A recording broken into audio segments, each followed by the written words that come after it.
बिस्मिल्लाहिर्रहमानिर्रहीम। अस्सलाम वालेकुम स्टूडेंट्स, हम पढ़ रहे हैं chapter 7 fundamental principles of organic chemistry. Last lecture में हमने क्रैकिंग ऑफ पेट्रोलियम के बारे में डिस्कस किया था कि क्रैकिंग होती क्या है, इसकी एग्जांपल क्या है और क्रैकिंग का जो है वो पर्पस क्या है। आज जो हमने टॉपिक डिस्कस करना है वो इसका अगला पार्ट हमने डिस्कस करना है, that is types of cracking के बारे में डिस्कस करना है। तो स्टूडेंट्स, क्रैकिंग जो होती है वो 3 तरह की होती है, thermal cracking, catalytic cracking, steam cracking.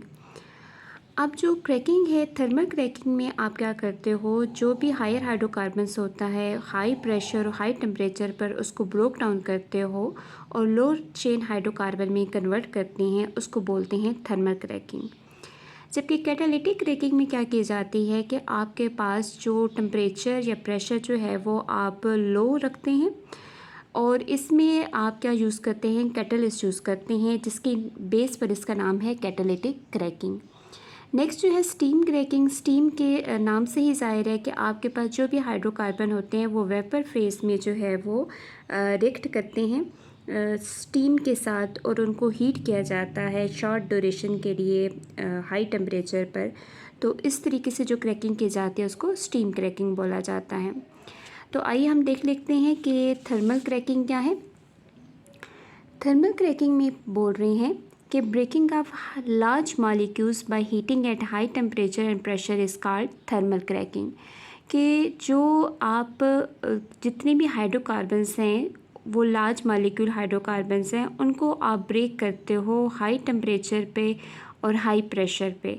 तो तब जो आप उसको ब्रेक डाउन करके जो है वो लोअर हाइड्रोकार्बन चेन बनाते हैं, तो उसको बोलते हैं थर्मल क्रैकिंग।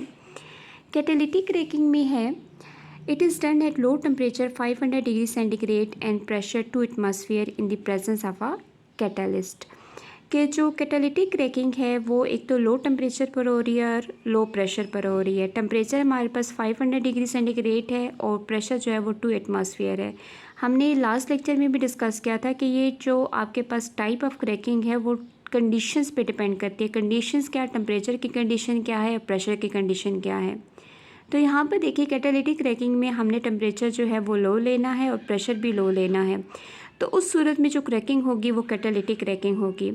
अब चूँकि नाम से ज़ाहिर है कैटालिटिक क्रैकिंग है, तो इसका मतलब है इसमें कोई ना कोई कैटलिस्ट यूज़ होगा। तो कैटलिस्ट जो यूज़ किया जाता है, टिपिकल कैटलिस्ट यूज़ किया जाता है वो सिलिका और एलुमिना यूज़ किया जाता है। SiO2 को, सिलिकॉन डाइऑक्साइड को सिलिका बोला जाता है, जबकि एल्युमिनियम ऑक्साइड Al2O3 को एलुमिना बोला जाता है। इन दोनों जो कंपाउंड हैं इनका मिक्सचर जो है वो यूज़ किया जाता है फॉर द कैटालिटिक क्रैकिंग।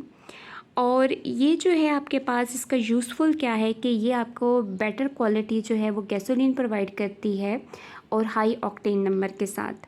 अब ऑक्टेन नंबर स्टूडेंट क्या होता है ये हम इंशाल्लाह नेक्स्ट टॉपिक रिफॉर्मिंग में पढ़ेंगे। आपको थोड़ा सा बता देती हूँ, जिस फ्यूल का ऑक्टेन नंबर सबसे ज़्यादा होता है वो बेटर क्वालिटी फ्यूल होता है।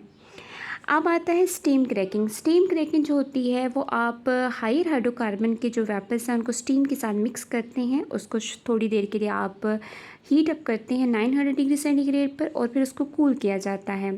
तो इस तरीके से जो क्रैकिंग होती है उसको स्टीम क्रैकिंग बोली जाती है। और इस सूरत में जो हमें हाइड्रोकार्बन मिलते हैं वो लोअर अनसेचुरेटेड हाइड्रोकार्बन्स मिलते हैं। तो ये थी आपके पास क्रैकिंग और क्रैकिंग की टाइप्स। जो क्रैकिंग हमने लास्ट लेक्चर में डिस्कस किया था और टाइप्स ऑफ क्रैकिंग को हमने इस लेक्चर में डिस्कस किया है। नेक्स्ट लेक्चर आपको इंशाल्लाह नेक्स्ट वीडियो में मिलेगा। अल्लाह हाफिज़।